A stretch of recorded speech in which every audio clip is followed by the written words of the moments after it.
Welcome to the second GB3 Championship race of the weekend here at Silverstone. Still very overcast here. We're going to chat to Piers Pryor about the weather and how drivers deal with that in just a second. But first of all, we've got to look back to yesterday. It was a great qualifying for Luke Browning. However, just after that, the high-tech team had all their cars disqualified from qualification, putting them at the back of the grid after scrutineering for all three races this weekend. And the worst thing happened for Luke Browning. Joel Granfors in the Fortec car, well, he won the race and he needed those points in the championship. So let's see what happened yesterday here at Silverstone in the first race of the weekend.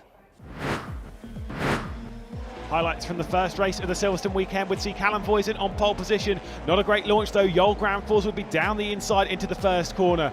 Luke Browning as well trying to make a charge from the back of the field after disqualification from qualifying as he was moving his way up. Would gain 10 positions on the first lap of the race and 5 of those were done at the first corner. Joel Granfors though with a comfortable lead as they'd head back out onto the Hamilton straight. Javier Segura up into second position with Callum Voisin waiting behind.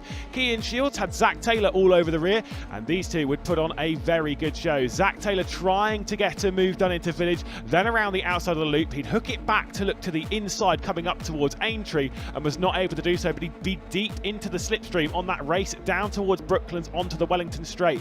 David Morales as well was waiting behind to see what he could do with Mikael Grundvig also on the charge, and then the look to the outside. Zach Taylor trying to make something stick on Cian Shields. Outside of Brooklands ticked off, the move almost completed once they've gone round through Luffield, but the outside line would favour the number 6 of Cian Shields, who'd keep the throttle pinned and would race his way through Woodcote onto the start-finish straight and down towards Copse Corner. But that side-by-side would be very tricky to see who it was going to see out in front in this battle. Zach Taylor to the inside, and it was him with the faster line, but Cian Shields with the outside run going off a little bit on the race circuit, and race control would take a look. David Morales was there in the number 77 to get his way past the number 21 Fortec machine, who'd have to worry about his teammate of Mikael Grundvig, who was right there, as well as Tommy Smith waiting to pounce on a little bit of a wide run from the number 21. The two Carlin teammates will battle over third position as Roberto Farah in the white highlights with Javier Segura on the inside in the green highlights. Roberto Farah with the outside move would run wide to get past his teammate, but would take over third position with the race down towards Maggotts, Beckett and Chapel. Javier Segura is still alongside slightly, but he would have to lift out a little bit earlier, and the Brazilian teammate would make his way through. John Bennett also waiting in the background, waiting for his first podium in the GB3 Championships. Still not able to do so though. At the front though, Joel Granfors would come across the line. He was being chased down in the final moments of the race by Callum Voisin, who'd come across the line and set the fastest lap of the race to take second position, and Roberto Farah taking another podium in the championship with Javier Segura, his teammate, directly behind. Nico Christodoulou would lose out on the line to Tom Levin, who'd managed to get himself up into 6th position with some tight racing behind, but Joel Granfors the winner of the 16th race of the season. Well, look at that. That's not what we wanted, is it, Piers? It's a bit grey up there, isn't it? Yeah, very, very overcast here at Silverstone. Good morning. This is the GB3 second race of the weekend. Now, this morning my watch told me it's 18 degrees Celsius here at Silverstone. Piers, that is a lie. Absolute lie. I'm wearing shorts, you're wearing shorts. We're in the wrong attire for today's racing. We did not do our research. But the thing is, I want to talk about the weather, because as a driver yourself, when there is rain in the air, now it's not currently raining, but we know it can change very, very quickly. How do you approach a race? Because that is a whole new thing to deal with. It's completely different. When it's completely dry, you know what it's going to be like. It's predictable conditions. We had that yesterday. Everyone knew it was going to be dry. The tyre strategy was set. Whereas today, it could be changeable. There could be spits before the race, during the race as well. We've done a couple of races that I've seen over the years where people have been out on slicks and it started raining, and that really changes up the order because these tyres, the slick tyres behind us, you can see that they're not designed to take any standing water whatsoever, and it becomes like an ice rink. If it is wet, then that puts in the wet tyres, which changes the dynamic completely again. Some cars work better in the wet, some slightly less well. Some drivers like the wet. We heard Luke Browning very confident yesterday after race 1. Looking forward to hopefully a bit of changeable conditions today. Maybe that'll favour him with the reverse grid starts and starting at the back for both races today. So it changes up the order and also can give us some drama as well. Absolutely. Well, we are here out the back of the high-tech garage where Luke Browning is in a briefing just before he gets into the car here. And he said yesterday in the interview that he's very good in the rain, and I guess that's because of the experience he's had. Do drivers go out and intentionally practice in the rain? I know it's a little bit tricky to know when it's raining, and having time in the car is limited as it is. But when you've got a bigger budget, when you've got more time in the car, will you go out in all conditions so that you get that practice? Definitely. You can't really predict when it's going to rain. However, the more testing you do, the more miles you have under your belt, the more likely you have had a chance to have more time in the wet. And it is a thing of practice, because it is a different driving style, learning to use the wet tyres, turn them on the right way, making sure you're not chewing through them if it dries out, and also finding the lines around the circuit here, Silverstone, 18 corners. That's a lot of different lines to figure out, because in the dry it's completely different to the wet. In the dry you want to be doing the perfect arcs through the corners, making the most of the rubber on the circuit. You want to keep off that rubber on the wet, using what they call the karting line. So lots of different things to think about. Again, Luke, he's obviously done a lot of testing, he feels confident. That's partly his confidence in himself as a driver, but also he knows he's driven around here in the wet. He's done other series in the wet. He knows what the car feels like, so that's where the confidence comes from. Absolutely. Well, look, we're going to have a look at the track in just a second, but can you just run through what happens if the heavens do open and there's a massive downpour? What happens in terms of the race? Assuming we start on slick tyres, which it often happens, is you start on slick tyres and then it rains, pretty much it's a race to the flag. So you can come in and change for wet tyres, but of course this is not Formula One. You haven't got 20 guys with air guns ready to go. You mean there's not 3-second pit changes? No, there are not. It's more like you're looking at half a minute, which is it sounds like a lot of time, especially considering we're only doing 1 minute 50 lap times around here. But if you're then 20-30 seconds off the pace on the slick tyres when it's wet, and then the risk, of course, of throwing it off and causing an end-of-race crash, then that is a risk you want to take. Also, if it does rain when you're on slicks, the likelihood of a red flag coming out either due to dangerous conditions or cars just going off left, right and centre. If you pit for tyres and then the next lap they red flag it, you've basically scuppered your race. So there's a lot to think about. I'm sure the teams will have a discussion, as we can see Keen Shields, another high-tech driver, going behind, talking to the engineers about potentially tyre strategies and stuff like that. There'll definitely be something to discuss. Okay, well, we'll see how that race gets on. But first of all, let's just remind ourselves where we're racing here at Silverstone today. Let's take a look at the venue then. We are racing this weekend as we head to Northamptonshire, to one of the most legendary circuits in the United Kingdom. It is, of course, Silverstone, a fantastic venue for any style of racing. If it can be raced, it will be raced around here. A circuit which opened back in 1948. So much history around here. Of course, one of those circuits that was built for an old-fashioned RAF airfield. The length of 3.6 miles, roughly 5.9 kilometres, with so many twists and turns over the three sectors. Iconic is a word which would be associated with such a venue. Over the 18 corners, of course, fantastic ones like Maggotts, Beckett's and Chapel, overtaking opportunities into the likes of Copse and Stowe with their high-speed commitment, and then, of course, that fantastic section that was built back in the early 2010s where you go through farm, into village, into the loop, and of course that entrance into Brooklands, absolutely superb. And now we'll go to Piers for a lap around Silverstone. Here we are on board with Callum Voisin for Carlin Racing in the GB3 Championship here at the Silverstone Grand Prix circuit, completely flat through turn 1 of Copse. Mind the track limits on exit, because you will be penalised in qualifying and the races if you run over too many times. We then have the world famous Maggotts, Beckett's and Chapel section. Over the curve on the left, keep it right through Maggotts and Beckett's, then left it to open up Chapel onto the Hanger Straight. It's a vitally important section of the track, both in qualifying and in race trim. We then have a long 780 metre Hanger Straight. This is where many of the overtaking manoeuvres will be done throughout the race. Picking your braking point, staying left. A very, very small rub on the brakes, maybe down 1 gear. Just keep it tidy, roll the speed to the apex. You saw a little bit of movement there in the middle. If you take too much curve there, that can unsettle the car. Then a very important braking point here into Vale. Nice late apex to open up Club, which is completely flat if you get it right. Don't run too much curve on the exit, because that can drop you off. We then go under the new bridge and past the very famous wing along the Hamilton Straight, 500 metres as we charge towards Abbey Corner, completely flat out, even in the race. Then through Farm, and we're all about setting up through for Village here, very tricky braking zone, making sure that we brake nice and late and roll the speed to the middle of the very wide open corner. Then the awkward loop corner, which sets us up for the long run down the Wellington Straight. And again, over 640 metres until Brooklands. Another point where during the race we'll be seeing a lot of slipstreaming, cars defending and attacking. You can overtake inside and out into Brooklands. Pick your braking point, use the curve on the right hand side, past the BRDC building on the right hand side. This is a very technical section of the racetrack and ends off our lap.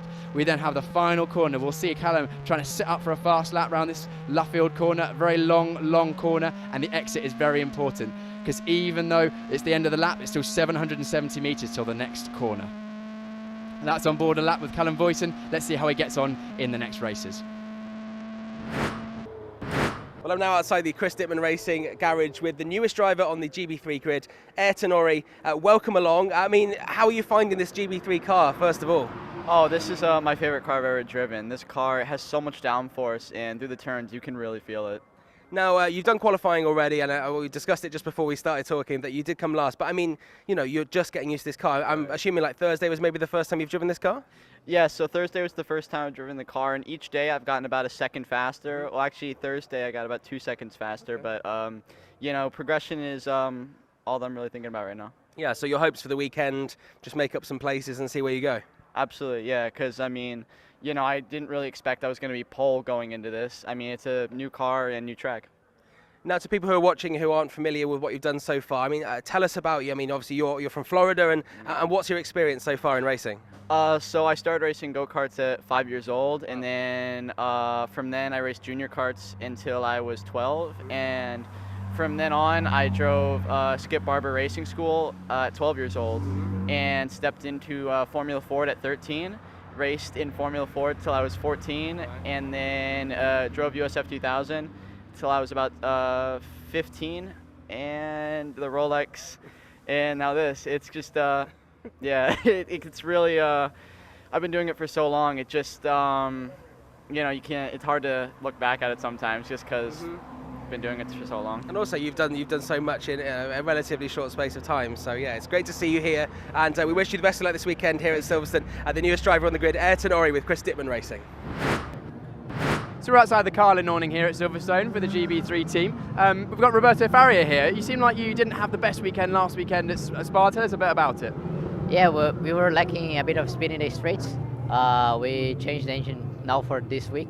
On Thursday we were still struggling, but for Friday we improved a lot, but with the new engine. So still 3 tenths off from pole, and that's P8. But yeah, everything is really close. Hope to make some positions today.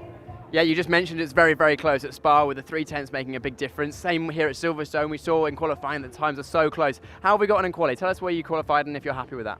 Yeah, I qualified now P8, 3 tenths from pole.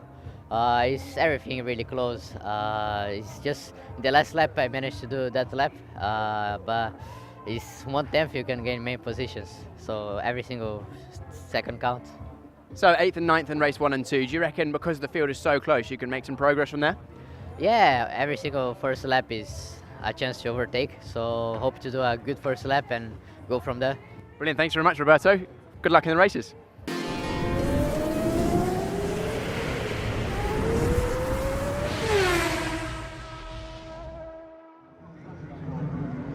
Well, here we are in the assembly area where all the cars get ready, and you can see the teams and friends and family are all around. We can see Nick Jokes' dad, Brent, just walking down here with Megan Jokes behind, Max Maserati and his dad Lee. Very much a team effort at hill speed. But we've got to talk about Carlin. Very, very exciting race 1 for Carlin, 2nd, 3rd and 4th. And it's Callum Voisin that starts on pole position today in this race. Callum's been showing great form. He was great pace yesterday, an awesome overtake on both of his teammates, or actually one of his teammates. Carlin again and 4th place as well with Segura, and then Faria also inside the top 10. So Carlin's showing great pace this weekend. But let's not count out the elite cars. I mean, Tom Leben 2nd place, and John Bennett in 6th, I think, or 5th place. So they're right up here as well. It should be a good race. We know, of course, one of the fastest cars in qualifying and testing, Luke Browning, starting from the back of the or near the back of the grid with the other high-tech cars after their technical infringement yesterday. But they'll be looking to make their way through. Luke Browning had an amazing start of the race yesterday, 10 places on 1 lap, and then I think made 11 or 12 after the race ended. So he'll be hoping to do exactly the same, because it's very tight in the championship between this car here, Joel Granfuss, and Luke Browning. Only 5 or 6 points now. Yeah, I think it's 6.5 points difference between them now. So you've got to think that at the end of this race, if Joel has, if he keeps the position he's got there starting 3rd in the grid, he will end this race as the championship leader going into that reverse grid race where he will be at the back with Luke Browning. So it's a little bit more evenly matched there. Now we talk about Callum Voisin. Callum Voisin's kind of in a little battle for 3rd with 2 other drivers, with Max Esterson in the Douglas Motorsports car and also his teammate at Carlin, Roberto Faria. Now Roberto's been very, very quick around here. I know we were just chatting with his team away from the broadcast just then, and they're very, very confident that he's got the measure of Silverstone. Yeah, Roberto, it's his 3rd season here, because he's raced at Silverstone in 2020 with Fortec. He then did 2021 last year, and then of course now this year he's got a lot of laps around here, a lot of testing, a lot of racing under his belt. We know he's quick, and we saw a good move yesterday around his teammate. It was a question whether it was on or off the circuit, but that great racing between the 3 cars, all close together. That's what the teams like to see. They want their 3 drivers to be up the front and all together. Great day for Carlin yesterday. Yeah, Esterson again, his 3rd in the championship currently, struggling this weekend a little bit on pace compared to where he was last time we came to Silverstone, so he'll be looking to go a bit better today and maybe use that reverse grid to gain some points back on third place in the championship, because Callum Voisin is quickly catching up. Yeah, absolutely, he is. You mentioned Tom Leben here, who we can see actually having photos before the race here. I mean, we talk about some drivers are in the zone, some drivers don't like to be talked to. You know, like it looks like Tom Leben's more than happy for a photo opportunity here, and you know, he's shown on and off some really good pace. And I know yesterday you were particularly impressed by his teammate at Elite Motorsports, John Bennett, who's shown some excellent skill and really, from my point of view, you know, not on the commentary, just hosting the show and being in and around everyone. He seems to be one of the drivers that is really impressing and progressing the most from, you know, coming into this championship this year. Absolutely, I completely agree. I mean, Tom Leben's starting second place in this race. He started inside the top 5 yesterday as well, so did John Bennett. But that elite car was working well this weekend. But John Bennett doing excellently, considering this is his first year in single-seaters. He's done, I believe, tin tops and stuff before, so Janettas, whereas this is Leben's second year in the series, so he's got a lot more experience, and John's right up there with him, so it shows that he's got the experience in other series, but also he's got the pace in this car as well, so it's great to see. And also it's great for them both, because I can see they get on well, and they're pushing each other, which helps push the whole team forward. Well, we saw them skipping. A lot of the drivers will warm up, and they're always warming up, and we saw them skipping earlier, so hopefully maybe we'll go and film a bit of their skipping so that we can bring it to you as well and take you behind the scenes a little bit later before the third race. Let's take a little bit of a walk up the grid here, Piers. Now, I know that you've been very impressed with the Arden driver, Nico Christodoulou, who's come into this championship halfway through, and you know, he's really picked up very quickly. And again, you know, these cars take a little bit of getting used to, but he's really started to shine now, and we can see he's starting, what, 6th on the grid. You know, he's in a perfect position to maybe get his first trophy. Absolutely. Nico Christodoulou, again, not that experienced in the UK, is now, I believe it's the second time now at Silverstone. I can't remember if it was the first round, but regardless, he hasn't had a huge amount of mileage here in the UK. He's still getting used to these cars. He's showing that the Arden car has got some real pace in it, and he's actually pushing the team forward with being their quickest driver this weekend, which is great to see. He's obviously got some speed, and we also like seeing, we've got a lot of drivers from all over the world this year, haven't we? We've got drivers, I mean, Voisin is half Swiss. We've got a couple of Canadians now. We've got Americans. Apparently, I'm big in Brazil, so hello to all of Roberto Faria's followers. I don't know how big I am in Brazil, but someone said I'm popular in Brazil because I think I speak so highly of Roberto Faria. But you know, let's get Piers some love as well. But we can see the cars are starting up here. I was going to say, you know, we've got to look at Matthew Rees in the JHR car. He, you know, was a champion last year in what he was racing in last year, and he's struggled a little bit in GB4, but you know, he's definitely got the talent. And now he's got a teammate in James Headley. I mean, that is what he wanted. We discussed this before last weekend, last time out at Snetterton before Spa. He needs that data, he needs a teammate to be trying things as well so that they can really push on. And we know Headley, he's got the pace. He was obviously moved over from the elite camp, and he had the pace there, and he's now showing great pace also in the JHR car, showing how close the teams are. But it's great for Matthew Rees to now have a teammate. Headley has got the experience from, he also did well in the same championship that Rees did well in last year and the previous year, so they've got some experience together. Rees is always out for a fight. We can see he's always jostling and hustling the car around and trying to make moves. Always drama going on around him, which is great to see, good for the viewers, and he always looks to make places. So let's see how he gets on in this race from, I believe, 7th place. Yeah, well, I was going to talk about the weather. We mentioned it before. It doesn't look like it's likely to rain, but there are some clouds around. If you were the team right now, are you assuming that we're just going to go straight through, not have any downpours, and we're going to be on these slick tyres? The teams will be ready. You can see at the side, actually, they've got their wet tyres already on the stacked up, so if it does rain and it rains at the start of the race, then they are ready to change them. Of course, no near as many people or as quick pit stops as in Formula 1 that we see. We're looking at, as I said earlier on, about half a minute, sort of 30 seconds for a pit stop of 4 tyres if the teams do well, which it sounds like a lot, but on these slick tyres, if it actually pours with rain, you can be up to a minute a lap slower around this long lap at Silverstone, you know, 18 corners. Yeah. These slick tyres are not designed to work well in the wet conditions, and they switch off very quickly. As soon as you lose a temperature on the surface, especially if the surface is wet itself, you've got no grip, and then ultimately you're on a big ice rink out there, which is not only slow but also potentially dangerous. And if you then throw it off into the barriers or the gravel traps, then that can hurt your race definitely. So it's at this stage the tyres are all on slicks. It's not raining at the moment, but the wind is still definitely behind us. And I was going to say, one of the things you don't see is the procession of all the teams taking these trolleys with all the trailers back to the pits after the cars have left the assembly area. It really is quite. I know obviously these cars are impressive, but it's quite an impressive sight to watch. Like it's almost like a parade of all the teams taking everything back. But as you can see, the cars are now going out of the assembly area. This is the second race in the GB3 GB3 Championship this weekend here at Silverstone. Callum Boyson is on pole position for the Carlin Motorsports car. Luke Browning is the championship leader, and Luke Browning is starting right at the back of the grid, and we're going to see whether he can make up some places as he did in the first race, as we hand over to your commentator, Lucas McGlade.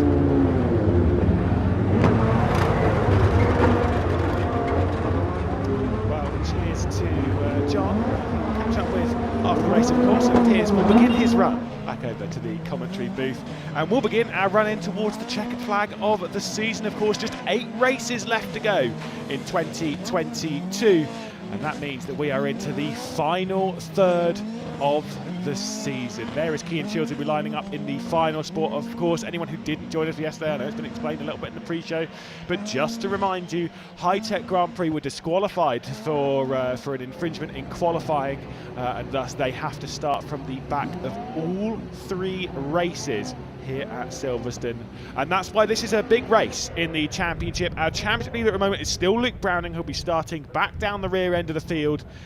His main championship rival, Joel Granfors, will be starting from 3rd. It is expected that here, this Sunday morning, that Joel Granfors, all things considered, knock on wood, etc., for him, he should take over the championship lead today, at least before the 3rd race. That's the expectation based on their difference, but we know that Motorsports can normally show anything but the expected, and so for Joel Granfors, this one certainly isn't sorted, and for Luke Browning, he will have to charge his way to the front.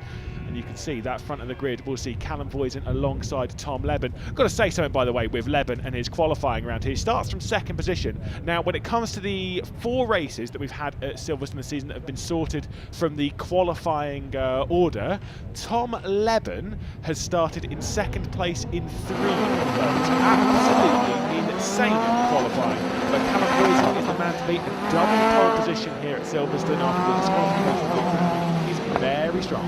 That elite car is working well at Silverstone. We've mentioned it a lot of times. John Bennett is right up there as well, but Tom Leben doing an excellent and consistent qualifying session to be right up there in both 1st and 2nd fastest laps.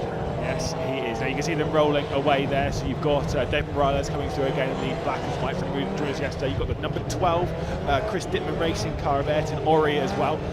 Did capture an interview with him before the race, before this race, so you got to see what he's like and well experienced. Let's see our qualifying order then. Callum Boyson will start once again from pole position for the 2nd consecutive day, alongside Tom Leben, the Silverstone master, from 2nd position. Joel Granfors in 2nd in the championship moment, 3rd in the race. Victory yesterday will start alongside Javier Segura, who was 1 spot off at the podium in yesterday's race. Then John Bennett, who finished in 5th position after starting from 5th. Well, he starts this one from 5th alongside Nico Christodoulou, who managed to get himself into 7th position yesterday. Master Reese and Roberto Farri got a podium yesterday, and he will be starting from 8th for the Carlin team. Max Etterton in 9th position. He's been struggling a little bit with Silverstone pace. The driver that sits 3rd in the championship will start alongside Alex Connor inside the top 10, with Mackenzie Cresswell and James Headley for JHR Development starting from 12th place. In 13th, it's Nick Gilles. He moved his way up the order, definitely aiming for a top 10 in this race, alongside David Morales. Again, put on a decent show yesterday with these two, and I'm expecting very much the same in this race. I do love going side by side. Marcus Black and Brandon Oxley in 15th and 16th position for the Chris Dittman racing car. Brandon Oxley, the Douglas Motorsports car of Tommy Smith, alongside Michael Grimfinger, reverse grid master. We'll see what he can do a bit later on in the day when we get to that reverse grid race for the 3rd race of the weekend. Zach Taylor and Ayrton Ori in 19th and 20th before we get to the slew of high-tech Grand Prix cars. Luke Browning being the first of those, then Bryce Aaron and Cian Shields in 23rd. Now, Luke Browning had a super race yesterday, got himself up inside the top 10, and he was still disappointed, which, yeah, fair enough, he would be. Can he do the same thing again? I don't think there's any reason why he can't do something very similar. We saw him go up 10 places on lap 1 yesterday.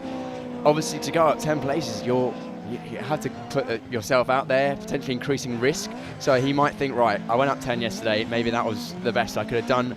He might set his sights on more, or he might think, no, you know what, if I go up 5 places today, that's still fine, because ultimately he's got the reverse grid later on today, where he's going to be starting quite near Joel Granfors, and he's had an experience of going through the field today, so maybe he'll be relying on that. he won't want another DNF, because that's the difference really in the championship between them really at the moment, is the fact that he has that one DNF and Jarl Granfors actually They're both won. Luke's got two. So that's it. One more DNF, I believe, than Jarl Granfors. So that's a lot of points to Hemorrhage, and he doesn't want to have that happen again, because as he said in the interview with him, this is a damage limitation weekend now. Yeah, now the talk of the town at the moment is obviously the weather. It's quite cloudy out there. I don't expect it's going to rain during this race, but you were down there in the assembly area, the tension going to be quite high in this, maybe the expectation that something's on the horizon? Absolutely. It's windy, it's overcast, the clouds are low. I'm expecting at least some rain at some point today, and as we know with Silverstone, because it covers such a large land mass, it's a 5.9 kilometre circuit that spreads out across the Buckinghamshire, Northamptonshire border. Oh, I'm very impressed you remembered that. There we go. So we've seen it many, many times. I've raced here myself where half of the circuit has been wet and half the circuit has been completely dry, and that is something unique that you get somewhere at Silverstone, whereas other circuits, for example, Alton and Browns, are quite close together, so it kind of rains everywhere or nowhere. Wow. Here we go then. The final third of the 2022 GB3 Championship is about to get underway. Round 17 of the season, with Callum Voisin on pole position alongside Tom Leben on that front row, 35 versus 34, as we'll get ready to race our way down towards Cops in the first corner of the track. And we are underway. Nico Christodoulou from sixth. There's contact with David Morales coming through on one of the Chris Dittman racing cars as they're racing towards the first corner. Another poor start though from Callum Voisin, who drops back to second or third, because Javier Segura certainly got his way through. Front wings flying all over the place as Brandon Oxley and Bryce Aaron go straight on at Copse corner. We race our way. Tom Leben leads. Look at this from Jarl Granfors, straight alongside Callum Voisin as they race their way through Magnus Beckers and Chapel. And Callum Voisin drops down to third for the second consecutive race. Tom Leben down up to the lead, and John Bennett, as you were saying, down a couple of positions. Yeah, that was Farrier going up the inside of Leben, no, Bennett, sorry, into Chapel corner, which has hampered his exit, and now Matthew Rees on the inside of John Bennett. Yeah, Nico Christodoulou also has to worry about his teammate as well as Max Esterson getting to the inside. So Christodoulou drops down a couple of positions. Alex Connor from 10th position up towards 8th as they're racing their way around. Leben from Granfors.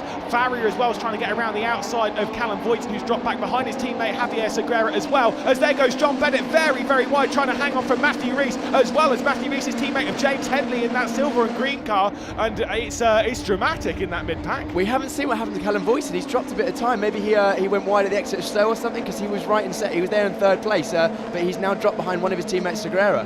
Ooh, there's Luke Browning as well on the rear end of Tommy Smith, who getting a little bit wide going into Abbey, so just trying to race it in a little bit too hard. Luke Browning up about 4 or 5 spots over this first lap. There is John Bennett going wide once again. Alex Connor has made his way through, so he's dropping back a little bit. Nico Christodoulou trying to hang on at the moment from Max Esterson as they race their way onto the Wellington straight. And there is the instant defence from Matthew Rees, just trying to keep that train behind. Alex Connor is having a super start of this race, but look at John Bennett straight around the outside of Brooklands. Is he going to make that one stick? Yes, he is. Super move. Alex Connor's going a bit slow there. That's a great move. Oh, Mackenzie Cresswell has stopped.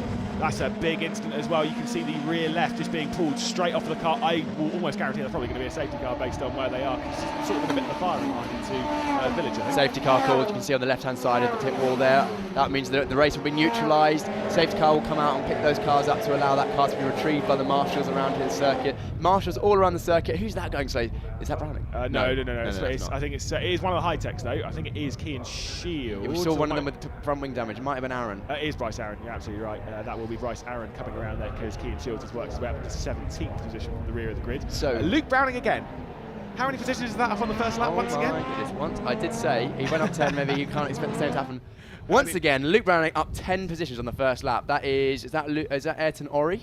Yes, it is. Nori in the 6th. No, sorry, it's Brandon Oxley. Oh, it's Brandon Oxley, of course. Sorry, my mistake. Yeah, but Right, Ayrton Ori in his first race weekend has actually gone up 4 positions after thanks to those incidents. You can see there Mackenzie Cresswell looking disappointed. Safety cars picked them up, weaving hard to keep the temperature in the tyres. Track temperature not very high this morning. We started fairly early this morning. It was chilly overnight, so they'll be making sure those tyre temperatures stay up, working the brakes, braking, accelerating, while also weaving to keep the surface temperature up as well. Okay, Callum Voisin, second race, drops back positions on the start. Now he was coming on strong at the end of yesterday's race when he was setting the fastest laps. What do you think they're doing in the team that's kind of making it a little bit slower to start the race, but stronger at the end? To be honest, I don't think it looks like the car, because we know he's got the pace. I think he's just unfortunately been in the wrong place at the wrong time at the start. Jarl Granfors got an excellent exit out of Copse the first corner, which put him alongside going into Magnus and Beckett's which are looking now, and then that's put him in a poor position.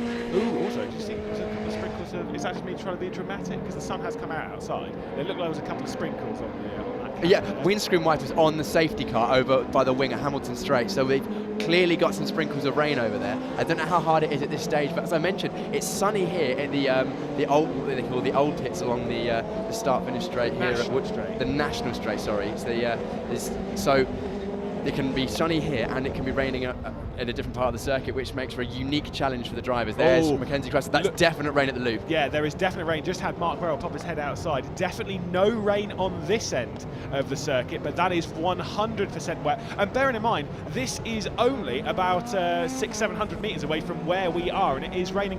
This is not enough for wets, but it's enough to make it greasy. Enough to make the drivers have to think about which line do I pick, how am I going to brake. Choosing that braking point into Village there, it's a big braking point there. The car is unstable even at the best of times because you're braking and turning. It's a long, fast entry. With a sprinkle of rain, that can really play on your mind. The drivers that are a bit more brave, they might gain a lot of time, but then all it takes is one mistake and your race is over. Well, this race will come down to time. Again, Martin does say 10 laps at the top of the tower. We do know that because the safety car is always how it works, normally it would go to 10 laps if we go green all the way through. Safety car interventions will always mean that it's a busy weekend here at Silverstone. It means that we'll go down to times. There's 40 minutes and 55 seconds left to go. We'll update you as to how many laps that will be. There's Bryce Aaron, who's been through the pit lane and had the front wing change. You can tell that because he's got no number on the front wing, the high-tech's number actually on that, so they change it. They've got the spares that for all the cars, so sketch of the I'm sure we'll get confused. And you can see on this end of the circuit, it's lovely. Oh, it's absolutely beautiful. A wonderful July summer's day here at the National Straight. However, over by the Hamilton Straight and the Loop, not so much. Yeah, it's a bit down out that way. Saw a couple of the Carlin team there, of course, watching on to give some information on the pit boards being used. What are they going to display on that pit board? It's not raining around here, it's not desperate for wet. It will be generally position and just that. Yeah, and the safety car will be, this is your position pretty much. There's not much any more information they can give you. In the race, they'll often give gaps ahead and behind. So if there's a big gap behind, you know if they're closing in on you or pulling away. They can give other information, but generally in the race, that's all you can give other pit boards. So, but we don't have radios in GB3. So how, as a driver, when it's like this, now obviously this is not a point where we're ever going to be like, we're not going to need wets, but how as a driver do you go to the team, I need wets? Do the team just have to be ready and then wait and see when you come in? The team literally just have to be ready. They're on their toes. I saw, and I mentioned on the assembly area, I keep calling it the dummy grid, that's karting term. The assembly area, the teams all have their wet tyres, pressured, ready to go. They're in the pit lane like a coiled spring. Front damage as well, that must have been big contact. I don't know who he's made contact with there. Yeah, Mackenzie Cresswell in that at number 8 of the red and black and yellow Chris Tickman car. But yeah, the teams are ready with their wet tyres in the pit lane. If the driver comes in, they'll just go straight on it and put the tyres in the car.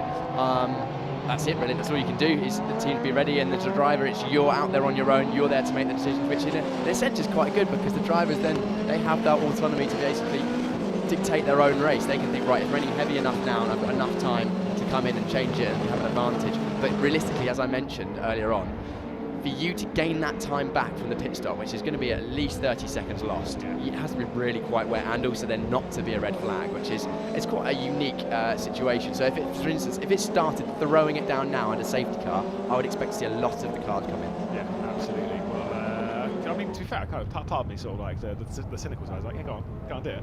But also focused on the race. I want to see this race be dry because I want to see how much progress this driver can make. Luke Browning up to 11th place, up 10 positions again in this race for the second day in a row. But now, as the timer ticks away, there'll be just 12 minutes left to go in this race. I mean, there's not that much time for him to make progress. Obviously, each lap we're under the safety car, we're losing extra time that he can make progress. Of course, he would rather the race went pretty much green. Although saying that, you know, I think about it, it brings the whole field together. You effectively get another lap run, lights are out on the safety car. Looks like we are going to go green this time. Leben on in the pole position as it stands. Yes, we'll just roll you through the top 10. Leben, Granford, Segura, Voisin and Farrier, the top 5 with Matthew Rees, John Bennett, Alex Connor, Leben's gone already. and Esterson, the top 10. Tom Leben takes control of the field. Joel Granford's looking for 2 wins from 2 here at Silverstone. We're racing again. There's Luke Browning straight away on the attack as we race our way up towards the first corner. Once again, Kean Shields over the rear end of Ayrton. Ed and Ori on the exit of Luffield as they'll start racing down towards Copse. Tom Levitt's hanging on. Look at Joel Granfors just trying to fill that mirror at the moment. There's Javier Segura and Callum Poison fighting their way through. Luke Browning on the rear end of Max Esterson. He struggled to pass him yesterday as Ed and Ori is hanging on just a little bit down the inside of Cian Shields, who stays within track limits this time and just holds on. Yep, Levin with an extra start. He went a bit earlier than we went yesterday in the safety car, potentially catching the other drivers off guard, but Granfors was right there waiting for him. The rest of the 3 Carlin Blue cars, Segura, Voisin, Farrier, are all fighting it out for the final step of the podium. I think Luke Browning was very close to the rear end of Max Esterson as well, but look at this. This is Callum Voisin just trying to go on the attack. Javier Segura in the 31 on the left-hand side with Callum Voisin trying to get around the outside. He's going to send it in, throws it around the outside of Stowe. Beautiful move from Callum Voisin up in the 3rd. Excellent move, and also some great respect there. Segura could have let the car run out and caused contact there, but he saw that Voisin had the position. He was ahead at the apex and let it happen, which is great racing. Of course, with teammates, they're probably going to be a bit more respectful, especially considering we had a bit of contact between these two at the first round of the year at Alton Park.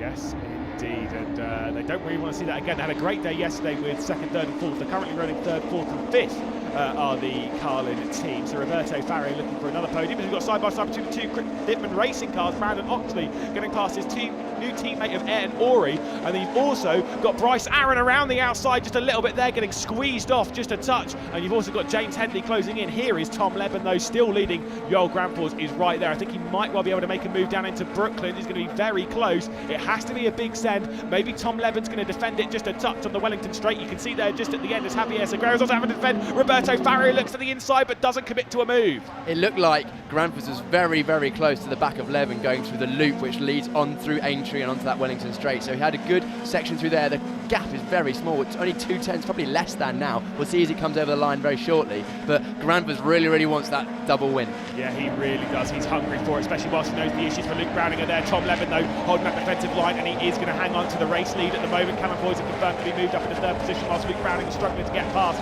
Max Esterson at the moment. There's Cian Shields. Oh, side by side as well, though. Look at this. This is Joel Granfors losing position because Callum Voisin's coming through, and Callum Voisin's taken over 2nd position. Super move coming down into Maggots. But Callum Voisin has shown that he has got some racecraft more recently. He's been making so many moves. He made a move on his teammate yesterday, went round the outside of Segura last lap. He's then got past Granfors. I can only imagine Granfors had an issue going through Copse corner because he was right on the back of Levin. Yeah, an estimated 5 laps left to go with there being 9 minutes left in this race. Callum Voisin did the same thing at Spa for anyone who was watching us a week ago, because he struggled in qualifying, but in every single race he made it up, and he won the race on track in race 3 with a well-timed move on Tommy Smith, but then obviously it was recounted at the end of the race. But he's hungry for more. He wants that win. He is showing that if there is a driver to keep an eye on when it comes to overtakes, Callum Voisin is top of the list. Absolutely, I completely agree. He's shown he's got some great racecraft. He's overtaken inside, he's overtaken outside, and apart from the front 2 in the championship, who have been the fastest all year, Granfors and Browning, it looks like that there could be sort of a 3-way fight for the sort of the fastest driver by the end of the year, because Voisin is finding a great run of form at the moment. Yeah, he's currently sat 4th in the championship, just a single place behind Max Esterson, but I think he'll be taken over 3rd if he continues on with this kind of form. Remember the form that he had at Snetterton, of course, when he had the pole position, then had that retirement after that issue down turn 1, maybe pushing it a little bit too hard, but he's coming into his own, he's finding it, and he's looking for another win. He's got some great pace as well. He's closing that gap to Levin. Levin doesn't quite have the pace this race. I saw on the grid that Levin had sided his tyres, which means that the tyres that he used on the right-hand side yesterday, he has now got on the left. So I don't know what tyre strategy they've got going on there. Potentially some better tyres. Is that Shields looking up against Tommy Smith? Yeah, certainly is. Just trying to get around the outside there and looking for the up and under. But of course, just being held back at the moment as another fastest lap is pumped in by Callum Poison, which, considering he made a move on that lap's not bad. There's Cian Shields around the outside of Tommy Smith going into Copse corner, so Tommy Smith dropping back 1 and Cian Shields up to 15th. Cian Shields making some positions there. He's looking racy. That high-tech car we know has been fast at Spa-Francorchamps last week. It was clearly the fastest car, with Browning winning both races, and also in qualifying the high-tech cars being in the top, all 3 of them being in the top 5. But Voisin looking very racy, right in the back of Levin. We've seen Levin defend against Granfors. Can he defend against Voisin now? Yeah, like I say, might not start the races super fast as Callum Voisin, but once we get to the midpoint of the race, once we close down on that checkered flag, we really do find the speed that the 35 has in his pocket, and we saw it yesterday. Fastest laps of the race, all being pumped in towards the end of the session whilst he was closing down on the old Grand Fours, but the damage was already done. He was already too far behind at the start of the race, but he is showing that, if he's there at the start, he can really attack. 4 laps left to go. There's plenty of time for him to try and make something stick here on Tom Leben. I think Tom Leben is going to be really feeling this. We've got about 70 corners remaining. We've got just under 4 laps and 18 corners. That's still a lot of opportunities for Callum Voisin to have a go at Tom Leben. Well, we're out onto the Wellington Straight through Aintree. Let's see if Callum Voisin, I don't think he's quite close enough to make anything stick down into Brooklands, but he might well be able to force a mistake. The top 5 are quite close. Matthew Rees is close back in, dragging John Bennett as well. Christodoulou Connor also behind. So Christodoulou's actually managed to get past Alex Connor on this lap. Esterson's still keeping Luke Browning at bay. So a super effort so far from the American, just trying to keep the driver who is presently our championship leader. I don't think will be after this race if Grand Fours hangs on to third. Grand Fours will have wanted that win. He tried for it. Oh no, Zach Taylor! Yeah, that you can see the rear left is straight off on Zach Taylor's car. Is this going to be a second safety car? It could be. It's going to be in an awkward spot there on the exit of Brooklands corner. It is going to promote. There is Christodoulou up into 8th position, and you can see there the retirement again. Yeah, that's unfortunate for Zach Taylor. There's clearly been contact there. That left rear suspension was damaged with the front wheel in the air. So it looks like that could potentially be another safety car on the exit of Brooklands. That's a dangerous position, and if there is a safety car, that'll probably be the end of the race. Yeah, I agree, and that's what we had back in Spa in that second race. We'll have to wait and see. No confirmation from race control right now, so we can really enjoy this battle and properly savour it, because Leben is hanging on half a second. He's getting that drive. He's getting the drive in the right place. I've had this more from sim racing side and stuff, as there is Zach Taylor out of the car and walking away, is that if you're struggling around a circuit for whatever reason, make sure that you're nailing important corners. So around here, you're nailing Chapel, the exit, the Magnus Beckers Chapel. You're nailing going through Aintree out of the loop. You're nailing the important corners which lead into an overtaking spot, because once you do that, you're very hard to pass.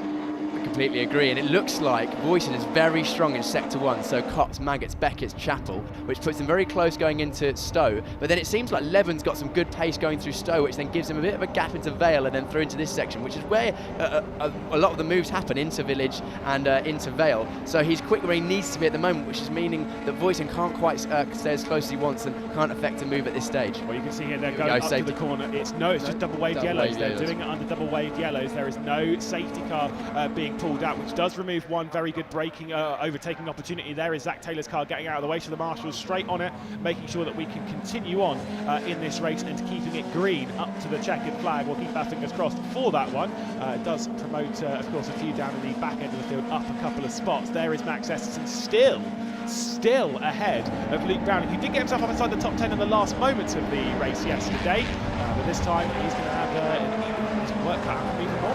Leben using all of the road on the entry of Cox to try and open up the corner as much as possible. His wheels were literally hanging over the grass. Any more and he would have touched that grass and it could have been round, so it shows the fine margins. He clearly feels confident in that car, because you wouldn't be going that close to the edge of the road without that confidence. Now it's close to being 2 or 3 laps to go. I actually think we might have 3 laps to go, at least according to our timing, based on the timings that they're presently doing. It's expected to be 3 laps left at this point. We'll keep our eye on that as they race their way round. Callum Voisin super close. The straight line speed of Tom Leben, though, is clearly enough. On the previous lap, though, Callum Voisin setting that fastest lap of the race. Tom Leben has responded with the speed, but Callum Voisin is just not letting him run away. He's not. He's getting faster and faster and closer and closer. But again, look, the gap just slightly extends through this section of the circuit, which then means that Voisin isn't quite close enough to challenge into Village, because this section, a long section between Club, Hamilton, Abbey, Farm and the Village, it's probably near on a kilometre long if you in these Formula 3 cars, because it's all flat out through here. Well, Leben, Voisin, Grand Fours, your top 3 at the moment. Segura, Roberto Faria, Matthew Rees, Bennett, Christodoulou, Connor and Esterson, your top 10, with Luke Browning just outside it at the moment. It is closer. You are absolutely right. We've gone through the loop. We're going through Aintree now and onto the 640-metre Wellington Straight. I'm still not vibing it. I don't think Callum Voisin's just close enough. He'll be closing in that slipstream, being having a hole punched for him by Tom Leben. But as we commit to that braking zone, I don't know if the double yellows, they are still out, so they can't make a move into it. No, you can't make a move, and there's a tailwind going through there. Oh, Bryce Aaron.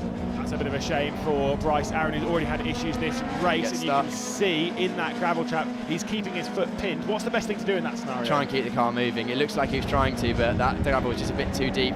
Voisin is getting close once again. This is the section of the circuit where he is strong. He's a little bit further away this time actually, but there's a headwind going out of the exit cops, pushing hard and going wide. That won't hurt his time too much, I don't believe. And if he can get close going into hanger, down the hanger straight, there could be a move. It looks like he's a little bit further back after that mistake. Yeah, I think he's just lost a bit of time by running wide at Cops, maybe just getting out of the throttle a little bit, but Tom Levin's hanging on at the moment out of Chapel onto the hanger straight. Callum Voisin might well be carrying the speed, using that Carlin car to just get him closer and closer to the rear end of the 34. But it's not going to be close enough down into Stowe. 1 minute and 25 seconds left to go in the race, and a warning goes out for track limits to Matthew Rees, who's presently in 6th position. Nico Christodoulou had a bit of a look there on John Bennett, but there was no opportunity to pass. We believe this is the penultimate lap of the race, so there is still going to be a couple of opportunities for Callum Voisin, but that car is stationary. Now that, I believe, is down into Village and the Loop, which again is another great overtaking. This is where they're coming to now, so Voisin was set himself up for a move into Village, but unfortunately those yellow flags are going to hamper his opportunity to overtake her, which is a real shame because we would like to see him have a go.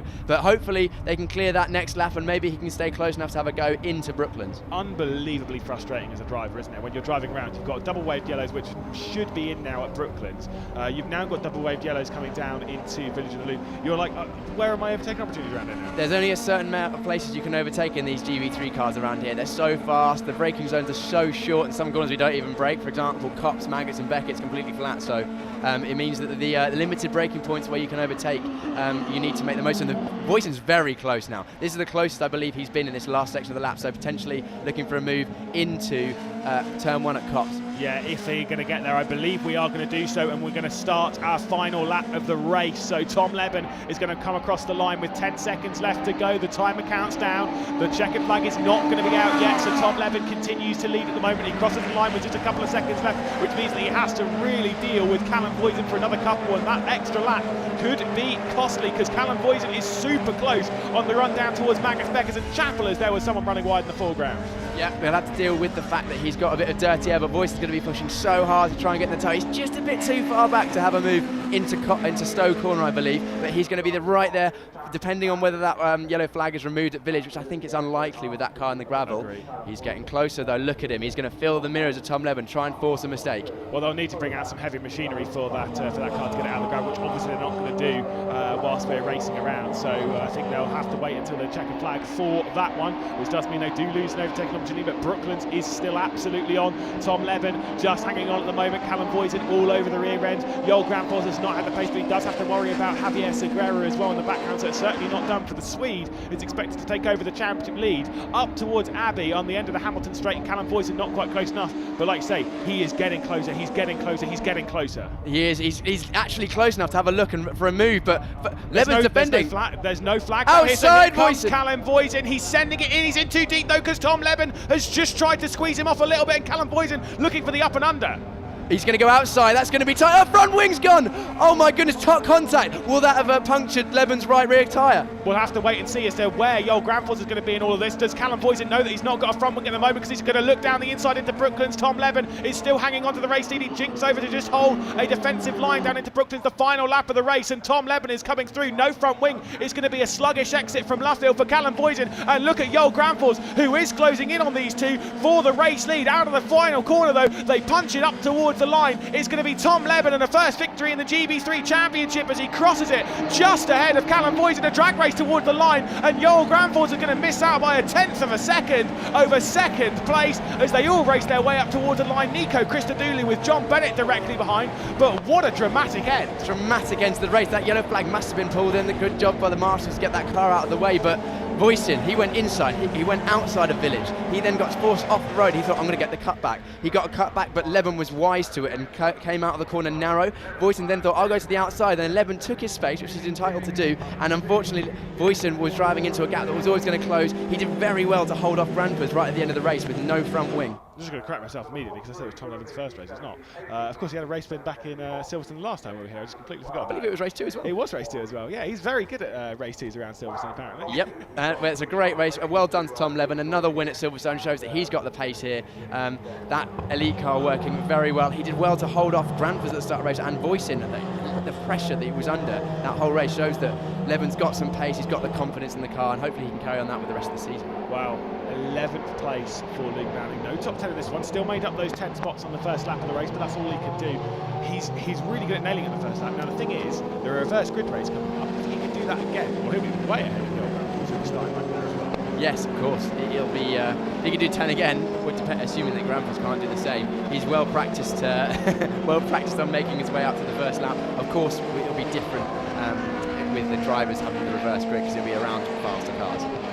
Yes, indeed. Tom Leben then taking that victory. Fastest lap for the second race, though, going to Callum Voisin once again with a 54.077. It certainly wasn't done on the final lap, though, this time. As confirmation of the provisional results, Tom Leben on top for the second time in his GB3 career. Callum Voisin and Joel Granfors in second and third. Javier Segura and Roberto Farri in fourth and fifth. Continuing the great weekend for the Carlin team. Matthew Rees and Chris Dudulu in sixth and seventh, with Bennett dropping back from fifth position to eighth. And then Alex Connor and Max Esterson. Connor had a great start to the race, unfortunately dropped back a little bit to just towards the back end of the top 10. Luke Browning up 10 positions on the first lap, and that is all he made, up to 11th position, with Nick Dilks directly behind. Marcus Flack, David Morales in 14th place, and Kian Shields in 15th. Tommy Smith and Grunthig, who was having a couple of issues in the early stages. James Headley, Oxley and Ayrton Horry again on debut, battling it out with his teammate Brandon Oxley over the final moments of that race. Issues for Bryce Aaron late on, causing an issue down into the loop and village section. Zach Taylor with a retirement up at Brooklands, and Mackenzie Cresswell retiring as well earlier on in the race and causing that first safety car. Here they are then into the pit lane, and I wonder how, normally they're all very happy, enjoying with each other. I wonder how Callum Voisin's going to feel though towards Tom Leben. Contact on the final lap of the race, coming through the loop, just squeezing off a little bit, and Callum Voisin losing the front wing. But the race control will have to step into that one. We'll have to wait and see. You can find all that out at gb3.net, as well as on all forms of social media. Still, congratulations to the team, because it is a third consecutive podium for Callum Voisin, who's looking stronger and stronger every single round he goes racing in the GB3 Championship. And there is confirmation. I did wonder if it was going to be. It is a puncture for Tom Leben. I was wondering because he dropped back as well, so we said good job it happened on the final lap of the race and in the final sector. Tom Leben coming in with a puncture. And to be fair, if there is ever a picture that you need to make sure that without any contact, there was definitely contact between two drivers. One of them's missing a front wing and one of them's missing a rear tyre. Definitely something has happened, and we'll have to wait a little bit then for Leben to make his way back in. Of course, he doesn't want to go too quick, because if he has a puncture, there's no reason for him to go too fast at the moment. If he does go too fast, though, it will rip the tyre to pieces, and it will start to rip up parts of the car, which they can ill afford, because we do go racing once again today at 3 o'clock this afternoon. Joel Granfors comes over to Callum Voisin, already starting to discuss what was going on. And of course, the tight finish between the two. It was 0.123 of a second between the two of them that Joel Granfors came up short in that one. Of course, a victory yesterday for Granfors. And here comes Tom Leben into the area, just to sort of say hello to the other two on the podium. And let's hand down to John Jackson to catch up with our drivers. Thank you very much, Lewis. We can see Tom Leben, as you mentioned there, coming in a little bit later, and I'm sure in just a second, once we've seen Tom celebrating with the Elite Motorsports team, we'll have a quick look at that tyre at the back there, because it does not look pretty at all. But as Lewis just said there, a second race win, very good pace, as me and Piers discussed before the race, and he'll be absolutely over the moon with that drive. Very, very close towards the end there with Callum Voisin, and I think, Piers, it's quite lucky for Callum Voisin that he lost his front wing so late in the race. Absolutely. Any earlier and it would have been Granfors would have been right there. I mean, you saw it was only a tenth of a second over the line. I'll let you talk to Tom Leben after his win. Yeah, no worries at all. Oh, hang away. You can continue talking, Piers. Tom Leben's got a big fan club here. Tom, an exceptional race there, very exciting racing, and I mean, it really came down to it at the end there with looking at both yours and Callum's car there. Yeah, it was a good race. Took the lead off the line. Managed to hold leads most of the race, but Callum was constantly putting me under pressure. And on the last lap, I had to defend into loop one. but managed to hold position, picking up a puncher along the way. I don't know how, just managed to, but then because there was only 1 or 2 corners left, managed to hold the lead from there. And I mean, we were talking about the sort of pace you guys have had this weekend, and it's now paid off. And we just also discussed your pre-race warm-up skipping. I mean, that's got you in the zone. That's paid off. Is that the secret? Is it all skipping? Well, it's what I find best to warm up and get ready, and it worked because on that one we went second to first off the line. So yeah, getting ready for the race is definitely an important part. And with the reverse grid race coming up, what are your hopes for that final race of the weekend? Starting at the back, hoping to pick up some places, but all in all, happy with the result over this weekend so far. Just see what happens, really. Excellent stuff. Tom Levin, your race winner with Elite Motorsports. Thanks very much. We'll move on and we'll find Callum Voisin, who's over here. Hey, we're gonna come and find you here, and I mean, looking at your car there, you lost that front wing at the end, and you were really pushing Tom all the way. Yeah, definitely. I mean, it was kind of self-inflicted, really. I just had a bad start, so I shouldn't have been in that position anyway. But no, I mean, the restart was extremely good. I got into second, and then on the last lap, I caught up Tom. I mean, we'll see what happens, but. I mean, I felt like I was pushed off a little bit, but I mean, it's not my decision, so we'll see what happens. Absolutely, they will look into that. But it's been a we mentioned this after the first race, a very good first race for the team, and seeing you guys all up there in this second race, an exceptional race here in the second race. So, what are your hopes for the third and final race of the weekend? To be honest, with the reverse grid race, we'll just try and bag more points. That's what we've been doing. So, just have a clean race, and then we'll move on to brands. Nice one. Well, we'll let you go and celebrate the rest of your team from Carl and Callum Voisin there, coming second from pole position. And now we need to find Joel Ground Force. Joel, it's that time again where we have to chat here, and really push Callum towards the end there. It looked at one point when you were in third. Were you happy just staying third, knowing what that means for the championship and how you've now taken the championship lead? Yeah, I mean, I was also too worried about catching the guys ahead. They had much better pace than we did, just the way it is, and a lot of different setup. As you can see, Callum and Lemon's running a lot lower downforce than we do. So especially when I went wide in Turn 1 and Callum felt like he was driving like a Formula 2 car or something, because he just came speeding through. But I would take P3 and the championship leads. Absolutely, and I mean, that's a big thing going into this final race, because you and Luke Browning, you two have kind of got a bit of a gap at the top there of the championship. You're starting both down the back there, so are we going to see that kind of battle that we've not quite seen this weekend between you and Luke? Maybe, I guess we'll find out. I mean, I was going to say, Luke's made up a lot of places very quickly in his first 2 races. You're going to have to do the same. Yeah, hopefully gets to a good race in the last one, just score some good points and try and extend the lead. So. Okay, well, I know your family are here, so we'll let you get to the podium, and your family will watch you celebrating again. Joel Grandforce there in the Fortec Motorsports car. Your top 3 drivers, and Lewis McGlade will talk you through the podium. I certainly will. We love going through the podium, as well as talking over all the things that happen and the championship points as well. I like doing it because it's always interesting to find out, and I can confirm, obviously, a bit of chat there with the old Grandforce. He has taken over the top of the championship once again with 7.5 points. Lead anyone who's asking questions as to why the half point.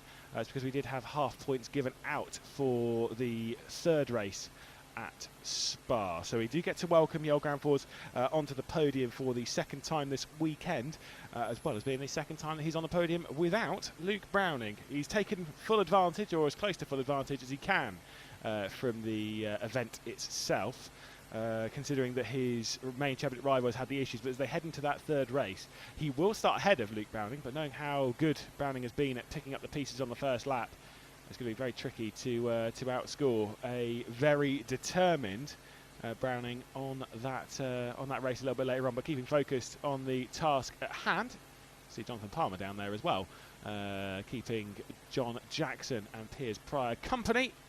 And so the other thing to talk about in the championship as well is that Callum Voisin, we were kind of talking about where he would end up being in the standings, and that is a move up into third. There's Joel Grandforce, third position in the race, and he'll take to the podium once again. There's Callum Voisin, the driver who's moved up into third in the championship, now ahead of Max Esterson, who's been struggling a little bit more this round. And there is Tom Levin with his second victory of the season. Apologies for saying it first, but his second victory of the season, his third podium start of the season. He is now 6th in the standings, and closing in as well on Roberto Faria. To be fair, he's not too far behind. The likes of Max Esserson and Callum Voisin as well. So Tom Levin is certainly not one to rule out, but he is a Silverstone masterclass. He's very, very good around here. Callum Voisin will feel a little aggrieved by it. I don't know how particularly they discussed it between the two of them. Hopefully it was fairly calm and collected. They look all right on the podium. Not going to see any fights, thankfully. They're all well behaved these days, all being media trained to their own degree and stuff. They're not ones to misbehave, at least too much. Well, when the camera's on, we'll see what happens behind the scenes. But Joel Granfors, that was a look at your new championship leader heading into the final 7 races of the season. We are in the final third of the championship. We are approaching the checkered flag of the season very quickly, because once we're done once we're done later on today, we only have 2 more weekends. We'll head down to John Jackson. Thank you very much, Lewis. We're now down here. We've just seen Tom Levin's tyre being carried away there, not looking very pretty at all. And actually, Jonathan Palmer, the head honcho of MSV, is here with us. I know you enjoyed that racing there. It's, I mean, we've seen some bit of damage to the cars there, which is all part of it, but it's nice to see such close racing right to the end. Yeah, it was actually. I was really pleased for Tom Levin, and Eddie Ives' elite team. He really deserved to win that. He's been quick. I think it's his 2nd win of the year now, which is great. But it was definitely hard in the mouth that last corner down before the Wellington Straight, and we obviously saw from the TV Voisin's wing disappear off, and it was a good job that didn't happen too much earlier in the lap, or he wouldn't even retain the 2nd. But what I hadn't realised, I don't think any of us had, is that of course the rear tyre was punctured. Yeah. And Tom was saying that he'd experienced that before, well, with a puncture, and knew what it felt like, but managed to cling on. Good thing is the last few corners were right-handers, so he obviously had the grip. But it was very close, wasn't it? Which is the way it should be. It wasn't. The thing that me and Piers were discussing before the race that we quite like is, yes, we have Joel Granfors and we have Luke Browning fighting out a little bit of a gap there at the top, but then you have Callum Voisin and you've got Max Esserson as well with Roberto Faria, kind of like having a separate little race for 3rd place there, and well, 2nd place, I guess, 2nd and 3rd, and it's it's nice to see little battles going on throughout the grid. Yeah, it is indeed. But I think what's also very positive is that we've got 3 different teams in Fortec and Carlin and Elite in the top 3 of the race here, and this wasn't the reverse grid race. Obviously, it was the a race with starting on a grid of performance. So it just shows that the cars are very, very evenly matched, and probably the biggest difference is the driver. Inevitably, some teams make a little bit of a better job sometimes on the prep on cars than the other. Of course, on the prep side, it was a great shame that Hi-Tech had that problem with the prep of the cars, and obviously a big blow for Luke Browning, but hopefully he'll prove his ability again and get himself back right at the front of the. I'm not sure how the championship standings are just at the moment, but he clearly was well in the lead. But well, yeah, Joel's now overtaken him slightly. So I don't think and it's bad for Hi-Tech, but also for the viewer, it's very exciting because it just keeps changing. Well, yeah, Joel Granfors has done a fantastic job this year, and he if the championship goes his way, he'll certainly deserve it. But at the end of the day, rules are rules, and one can't make allowances on these things. And but anyway, we've got more races to go. Another one, of course, this afternoon, and then 2 more yet in the championship. So there's still plenty of points on the table. Absolutely. And obviously, Gb4 Championship coming up at 11:20 as well. I don't know if you have a question for JP there, please. We were just saying that, as you mentioned, the cars are so close, especially with the teams. We've seen in qualifying, it was only, I think it was a 10th.5 between the first 3 or 4 drivers, and then I think a second cover of the top 20 or something ridiculous. How do you manage to make a championship so that's so close like that? Well, that is, you're absolutely right. That's one of the things that we're most proud of, that it is so very, very close, and that's been inspirational for the drivers and for the teams to know that there aren't yawning gaps between them, that they just feel dispirited. Everybody knows whether it's a driver or whether it's a team that getting up another few places is not far away. It's attainable. In terms of how we do it, well, clearly all the cars are what we call spec cars. They're all identical cars built by, in terms of components, built by Tatus. We're very, very careful on the engines, which is another point that is always a challenge, frankly, in motor racing. But the Mount Tune prepared 2-litre normally aspirated engine that we have is very, very, very equal. We put a lot of effort into that. And then it comes back to the fact we've got some great teams in it. The teams are, they're learning, they've learned well about the championship, and they're getting to a pretty fine point Caterham Racing just starting there. But you know, the teams are understanding the cars well.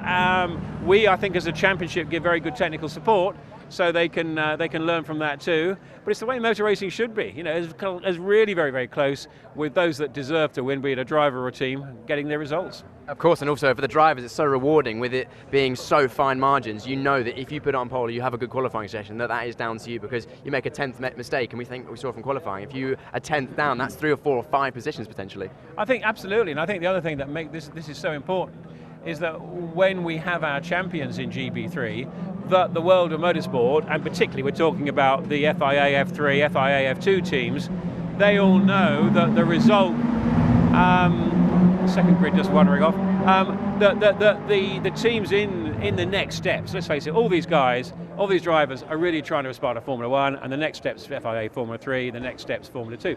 And so they want to impress these teams, and the teams need to know, and they do know, in those championships, that whoever's winning in GB3 is a bloody good driver, and will deserve and will do justice to a drive in their teams. Of course, and we've seen that with Lando Norris being previous champion of this championship, and now doing amazing things at McLaren as well as other drivers as well. Well, we have, and actually, although it wasn't this car, one of the first championships that we created at a junior level was BRDC Formula 4 back in 2014. The second year of the championship, George Russell won that championship. You know, it was relatively low budget. I don't know what he spent, but probably, or the team spent running him, probably £80,000. And he won that championship, and that was his first, his first accomplishment in car racing. And look where he is now, pole position yesterday, magnificently, and fingers crossed for a win in Hungary today. Amazing, thank you very much. Yeah, thank you, JP. We'll let you get on and chat to everyone here. We're going to take a little walk now, Piers, to see if we can find someone. I mean, which drivers stood out to you other than the drivers we've spoken to today? I feel like we mentioned Nico Christodoulou quite a lot, but he seems very consistent now coming into this championship late. Yep. 7th place for him, with John Bennett just behind in 8th. We mentioned the Elite Motorsports. Yep. Good pace. John Bennett went a little bit wide a couple of times, I noticed there, obviously pushing it to the limit. Yep. But I mean, you know, we're at the part of the season where you need to be doing that right now. Yeah, it seems like Christodoulou unfortunately just dropped back a couple of places at the start of that race, but fought his way forward. He had another strong top 10 place, getting past his teammate Alex Connor as well. They had a great race. Some excellent moves in that race, actually, I thought. We saw voicing around the outside of his teammate Segurera. Let's see if we can grab anyone. I'm not sure we see anyone around here at the moment. It was just amazing moves, outside, inside, Brooklands, Stowe. Especially this Silverstone circuit really suits these GB3 cars. Probably one of the only circuits that really lets them loose. It's so fast, average speed of over 120 miles an hour around here, I believe. So that's mental when you think about it. You know, average speed over 120 miles an hour. I'll just say we're just looking for drivers here, but I think maybe we chatted to JP for so long. All the drivers have run away now to have their debriefs, and just while we wait for drivers, in terms of like the debrief you have after a race, what kind of things are you discussing there? Other than obviously, you know, big with the moments. drivers. Yeah, if you've had if you've had a solid race, say you're Nick Jilks and you've finished 12th in the Hill Speed car, what kind of debrief are you having? No major moments, but you know, some solid driving. You're always basically going over your race and thinking, right, it's effectively like a SWOT analysis in business. You know, you've probably had a SWOT analysis. You know, what were the strengths of the race? What went well? What was the good with the car? What did we like? How was my driving? It was good. Then what were the weaknesses? Was it the start? Did we have a poor start with the tyres? Did they come on too soon? Did they go off at the end? And then you have opportunities. So you say, oh, maybe have a look at the start and think, right, I didn't go for that gap, but I saw that person go around the outside there. And then, you know, as you said, like threats, stuff like, right, next race, what are we thinking? Who's going to be fast? Who's going to be going through? We saw Luke Browning again, 10th place in the first lap once again, showing that he's got that first lap racecraft done, but also thinking about potentially, like, is it going to rain? Is the team ready for that? What if the track temperature's changing? All those sort of things. So you're going over everything that went before. But then as racing drivers, you're always looking forward to use the information from the previous race and your experience beforehand to make yourself best prepared for the race ahead. Excellent stuff, Piers. Well, look, we've reached the last garage. This is the Arnold Motorsports garage. The last garage on our little walk here.